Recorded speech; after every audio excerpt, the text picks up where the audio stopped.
Assalamualaikum warahmatullahi wabarakatuh. Innal hamdalillah nahmaduhu wa nasta'inuhu wa nastaghfiruh wa na'udzu billahi min shururi anfusina wa min sayyiati a'malina. Man yahdihillahu fala mudilla lahu wa man yudlil fala hadiya lahu. Ashhadu an la ilaha illallah wahdahu la syarika lahu wa ashhadu anna Muhammadan 'abduhu wa rasuluh. Allahumma salli wa sallim ala nabiyyina Muhammadin wa ala alihi wa ashabihi wa man tamassaka bi sunnatihi ila yaumiddini amma ba'd. Kaifa halukum ayyuhat talabah? Bagaimana kabar antum semua, siswa-siswi yang semoga dimuliakan oleh Allah Subhanahu wa taala. Mudah-mudahan antum semua dalam keadaan sehat walafiat dimanapun antum berada. Baik, pada hari ini ya, insyaallah hari yang berkah, hari Jumat tanggal 8 Januari 2020, kita masih diberi oleh Allah banyak sekali kenikmatannya, dan kita juga diberi kesempatan untuk melanjutkan kembali ya pelajaran kita PAI kelas 5 pada hari ini. Masih dalam pekan pertama ya, pekan ke-1. Namun kita sudah masuk materi yang kedua, yang mana sebelumnya kita telah membahas muqaddimah ya, pembukaan dari hadis Arba'in An-Nawawiyah. Nah, pada hari ini kita bahas modul ya, halaman 2 sampai 5. Ya, silakan yang sudah ada modulnya langsung saja ya, ambil modulnya ya, kemudian fokus untuk mendengarkan apa yang akan kita bahas pada hari ini. Hadis Al-Arba'in An-Nawawiyah. Pada hari ini kita akan masuk hadis yang pertama. Baik, sudah dibuka ya, silakan dibuka halaman 2. Al-Hadithul Awwal, hadis yang pertama, yaitu tentang niat. Perhatikan, lihat bacaan hadisnya. An Amiril Mu'minina Abi Hafsin Umar bin Al-Khattab radhiyallahu anhu qala Sami'tu Rasulullah sallallahu alaihi wasallam yaqul. Kemudian di bawahnya ini adalah artinya ya. Dari Amirul Mukminin Abi Hafs Umar bin Khattab radhiyallahu anhu, dia berkata, saya mendengar Rasulullah sallallahu alaihi wasallam bersabda. Baik. Di sini Umar bin Khattab ya. Siapa yang masih ingat? Kunyahnya adalah Abu Hafs. Makanya di awal ya, ini diartikan di awal dari Amirul Mukminin. Ya, Amirul Mukminin ya itu ya. Gelar Umar juga ya, selain Al-Faruq dia juga digelari atau dilaqabi dengan Amirul Mukminin. Kemudian Abi Hafs ini kunyahnya. Nah, barulah Umar bin Khattab radhiyallahu anhu. Umar bin Khattab ya, telah kita bahas kisahnya ya di kuartal sebelumnya. Taib. Dia berkata, saya mendengar Rasulullah sallallahu alaihi wasallam bersabda. Lihat di bawahnya. Innamal a'malu binniyat wa innama likulli imri'in ma nawa. Faman kanat hijratuhu ila Allahi wa rasulihi fahijratuhu ila Allahi wa rasulihi. Sesungguhnya setiap perbuatan tergantung niatnya. Dan sesungguhnya setiap orang akan dibalas berdasarkan apa yang dia niatkan. Siapa yang hijrahnya karena ingin mendapatkan keridhaan Allah dan Rasulnya, maka hijrahnya kepada keridhaan Allah dan Rasulnya. Wa man kanat hijratuhu lidunya yusibuha aw imra'atin yankihuha fahijratuhu ila ma hajara ilaihi. Rawahul Bukhari wa Muslimun fi sahihaihima. Dan siapa yang hijrahnya karena menginginkan kehidupan yang layak di dunia atau karena wanita yang ingin dinikahinya, maka hijrahnya akan bernilai sebagaimana yang dia niatkan. Hadis ini diriwayatkan oleh Imam Bukhari dan Muslim di dalam dua kitab sahih mereka. Ya. Jadi di dalam Sahih Bukhari ada hadis ini dan di Sahih Muslim ada hadis ini juga ya. Taib. Kemudian ada catatan tambahan di sini ya. Nama Imam Bukhari ini lihat. Kan tadi diriwayatkan oleh Imam Bukhari dan Muslim. Ya, kita juga perlu tahu ya nama asli Imam Bukhari siapa, kemudian Imam Muslim seperti apa. Ya.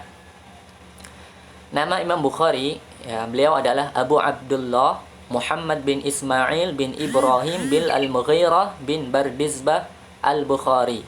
Kemudian nama Imam Muslim Abu Al-Husain Muslim bin Al-Hajjaj bin Muslim Al-Kushairi An-Naisaburi. Ya. Hadis yang pertama ini ya adalah tentang niat ya. Hadis arba'in ini yang pertama adalah tentang niat. Niat itu sangat penting ya dalam kehidupan atau amalan kita sehari-hari ya. Kita kan sering beribadah tentunya ya sebagai makhluk Allah yang diciptakan untuk beribadah kepadanya. Maka pembahasan niat ini ya banyak sekali di antara ulama dalam kitab-kitab mereka ya, di awal-awal kitab mereka akan sering mencantumkan hadis ini ya, karena saking pentingnya akan hadis ini ya, yaitu tentang niat ya. Bagaimana seorang muslim akan memulai sesuatu amalan ya, dia harus paham tentang niat itu ya. Maka di hadis arba'in ini pun hadis ini diletakkan pada hadis yang pertama ya, karena sangat pentingnya hadis tentang niat ini. Baik, kita lanjutkan ya. Halaman 2 sudah selesai, maka lihat halaman 3 ya. Syarhul hadis ya, penjelasan hadis. Kullul a'mal takunu biniyah wa hiya bima'na al-qasd wal iradah wan niyyatu daiman mahalluha al-qalb wala yafdulun nutqu biha kama fi shalah was shaumi mathalan. Setiap amalan perbuatan disertai dengan niat yang bermakna kehendak hati ya dan keinginan. Dan niat itu tempatnya selalu di hati. Ya, lihat di sini Ustadz tebalkan tulisannya ya, bahwasanya ini penting. Dan niat itu tempatnya di hati ya, tidak diucapkan. Baik saat mau sholat ya dan puasa misalnya ya, ketika kita mau sholat sudah jelas ya, kita mau sholat, dalam hati kita udah tahu, kita sendiri juga sudah tahu ya. Kalian mau wudhu ya, wudhu itu untuk apa? Untuk sholat ya. Kemudian kita juga tahu kalau misalnya wudhunya siang-siang ya, jam 12 misalnya, ya itu sudah tahulah kita, yaitu sholat zuhur. Kemudian sore sholat asar ya, maghrib sholat maghrib ya, seperti itu. Kemudian puasa juga sama ya. Kalian mau makan sahur, besoknya mau apa? Puasa ya. Kemudian tinggal ditentukan besok puasa misalnya puasa Ramadan atau puasa Senin Kamis atau puasa Ayyamul Bid dan puasa-puasa yang lainnya ya. Itu kita tentu sudah meniatkan, dalam hati kita udah tahu ya. Keinginan kita sudah tahu ya, terletaknya di hati ya, tidak diucapkan dengan lisan kita ya. Tidak perlu untuk mengucapkan niat dengan lisan kita ya. Kalau niat itu harus diucapkan dengan lisan, maka ini sangat merepotkan ya. Contoh misalnya mau sholat kan ibadah ya. Mau sholat harus niat dulu ya, kemudian dilafazkan nawaitu sholat kata-kata ya, seperti itu. Saya sholat ini dan ini dan itu ya. Kemudian mau sholat sunnah seperti itu lagi. Kemudian mau puasa dilafazkan lagi. Kemudian mau sedekah dilafazkan lagi, mau zakat dilafazkan lagi, mau haji dilafazkan lagi niatnya ya. Kalau memang seperti itu nanti merepotkan ya, makanya niat itu ya tidak dilafazkan ya. Niat itu tempatnya dalam hati ya. Agama ini mudah ya, agama ini mudah ya, makanya kita harus tahu ya, harus paham dan terus belajar ya, supaya kita mengamalkan sesuatu itu sesuai dengan apa yang Allah perintahkan dan Rasulnya sallallahu alaihi wasallam. Jadi supaya kita tidak salah-salah ya. Baik. Kemudian kita lanjutkan. ولكن النطق بها في الحج لأن لا يقصد بها نية ولكن يقصد بها الدخول في مناسك الحج مثل تكبيرة الصلاة ولم يكن رسول الله صلى الله عليه وسلم يتلفظ بالنية في أي عبادة يؤديها. Adapun mengucapkan talbiyah dalam ibadah haji itu bukan niat, akan tetapi itu dimaksudkan tanda masuknya dalam amalan-amalan haji. Nah, ini sedikit membahas tentang haji ya, tapi kita tidak membahas itu ya. Intinya yang paling penting lihat di bawahnya ya, arti yang di bawahnya itu. Dan Rasulullah Shallallahu Alaihi Wasallam tidak pernah melafazkan niat dalam ibadah apapun yang beliau kerjakan. Nah, ini yang penting ya. Materi kita membahas tentang niat. Nah, ini penting sekali ya. Rasulullah Shallallahu Alaihi Wasallam tidak pernah melafazkan niat dalam ibadah apapun yang beliau kerjakan ya. Baik. Kita selesai di halaman 3 ya. Kita lanjutkan halaman berikutnya yaitu halaman 4. Walinniyah faidataini. Awwaluhuma tumayyizul ibadati an ba'dihha mislu baina as-siyam was-sadaqah was-salah wa ghairiha. والفائدة الثانية تميز بين العبادات والعادة. Nah, kemudian di sini ada dua faidah dalam niat. Yang pertama, untuk membedakan suatu ibadah yang satu dengan yang lainnya, seperti amalan puasa, sedekah, sholat, ya.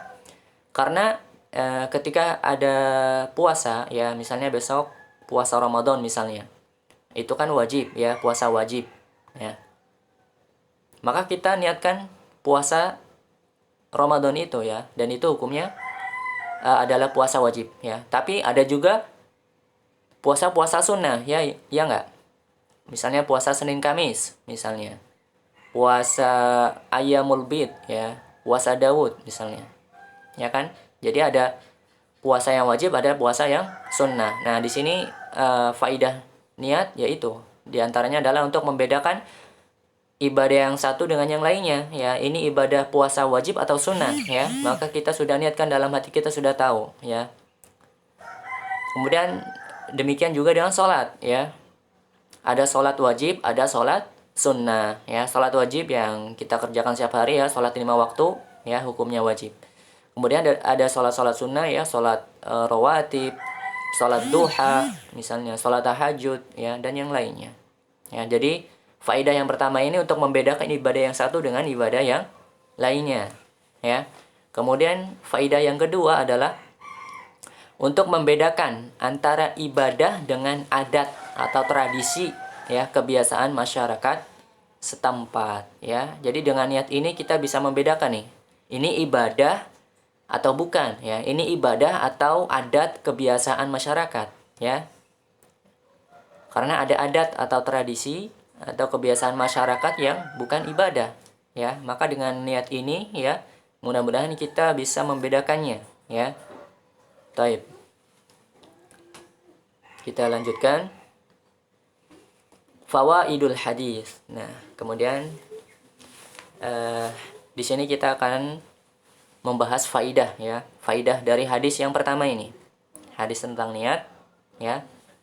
Ada beberapa faidah-faidahnya. Yang pertama, anna Allah Ta'ala la yaqbalul amala illa idza kana khalisan lillahi Ta'ala. Satu ulangi lagi, anna Allah Ta'ala la yaqbalul amala illa idza kana khalisan lillahi Ta'ala. Bahwasanya Allah Ta'ala tidak menerima amalan seseorang kecuali dia ikhlas karena Allah Subhanahu wa Ta'ala. Karena amalan itu tidak diterima kecuali kalau dia ikhlas akan mengerjakan amalan tersebut ya. Yang kedua adalah dia juga harus mengikuti tuntunan ya, mengikuti contoh atau sunnah Rasulullah Sallallahu Alaihi Wasallam ya. Amalan tidak diterima kecuali dengan dua syarat tadi. Yang pertama harus ikhlas karena Allah, yang kedua harus mutaba'ah, ya, mengikuti contoh atau sunnah Rasulullah Shallallahu Alaihi Wasallam. Baik, kemudian faedah yang berikutnya, ya, yang nomor 2, ikhlasul amali lillahi. Ma'nahu an ya'mal al-muslimu al-amala yabtaghi bidzalika wajhallahi wa la yatlubu sana'an nas au madhahum. Ya. Faedah yang kedua adalah ikhlas beramal karena Allah. Maknanya adalah seorang muslim mengerjakan suatu amalan dengan mengharap wajah Allah dan tidak meminta atau berharap sanjungan atau pujian mereka. Ya.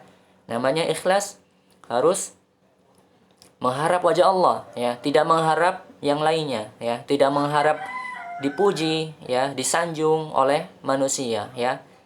Kita sholat tentu mengharap wajah Allah, ya, bukan supaya dilihat, wah, orang rajin sholat nih, wah, orang yang soleh nih, wah, orang yang rajin ibadah nih. Tidak, ya. Kita sholat karena mengharap wajah Allah Subhanahu wa Ta'ala, ya. Kemudian kita misalnya sedekah, ya, kita mengharap wajah Allah Ta'ala, ya, bukan sedekah untuk supaya dikatakan sebagai orang dermawan misalnya. Tidak, ya. Kemudian faedah yang ketiga, an-niyatu shalihatu la tuhsinul amal al-qabih. Niat yang benar itu tidak mendahului amalan yang buruk, ya. Jika niat kita benar, ya, insyaallah setelah itu amalan kita baik, ya, tidak mendatangkan amalan-amalan yang buruk. Baik, kita selesai di halaman 4, ya. Kita lanjutkan halaman berikutnya, ya, halaman 5. An-niyyatu mahalluha al-qalb. Nah, ini faidah hadis yang keempat adalah niat tempatnya dalam hati, ya. Seperti yang Ustaz tadi jelaskan di awal bahwasanya niat tempatnya di hati, ya, tidak dilafazkan. Kemudian faedah yang kelima, an-niyyatu shalihatu tuhawwilul 'adat ila ibadat, ya. Faedah yang kelima adalah niat yang benar akan merubah dari amalan yang adat atau tradisi menjadi amalan ibadah, ya. Kemudian faedah yang keenam, ar-riya yubtilul 'amala shalih.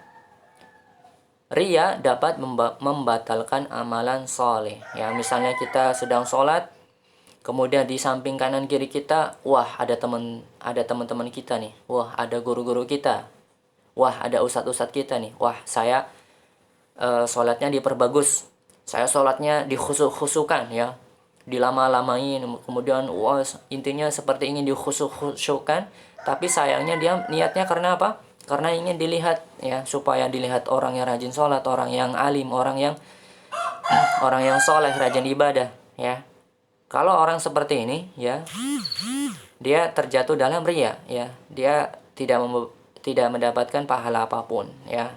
Dia telah batal amalan sholatnya tadi. Baik, kemudian faedah yang ketujuh adalah 'ala al-'abdi alla yatruka al-'amala as-salih khaufan min ar-riya, bal 'alaihi an ya'malahu wa yujahidu nafsahu fi ikhlasihi. Faedah yang ketujuh adalah seorang hamba harus tidak membiarkan amalan soleh yang dikerjakannya itu murni takut dari riya, tidak, ya, akan tetapi seharusnya dia mengamalkannya dan berjuang terhadap jiwanya agar amalannya itu ikhlas karena Allah Subhanahu wa Ta'ala, ya. Jadi benar-benar mengharapkan amalannya ini murni, benar-benar ditujukan ikhlas karena Allah Subhanahu wa Ta'ala, ya. Tentunya faidah-faidah ini tidak terbatas sampai 7 saja, ya. Barangkali faidah dari hadis yang pertama ini banyak sekali, ya. Ini hanya diringkas saja, ya. Kita sebutkan sampai 7 saja sesuai yang ada di modul itu, ya. Wallahu a'lam bishawab. Ya, pembahasan kita dari halaman 2 sampai 5 saja pada hari ini, ya. Mudah-mudahan bermanfaat, ya. Kita tutup dengan doa kafaratul majlis. Subhanakallahumma wa bihamdika asyhadu an la ilaha illa anta astaghfiruka wa atubu ilaik. Wassalamualaikum warahmatullahi wabarakatuh.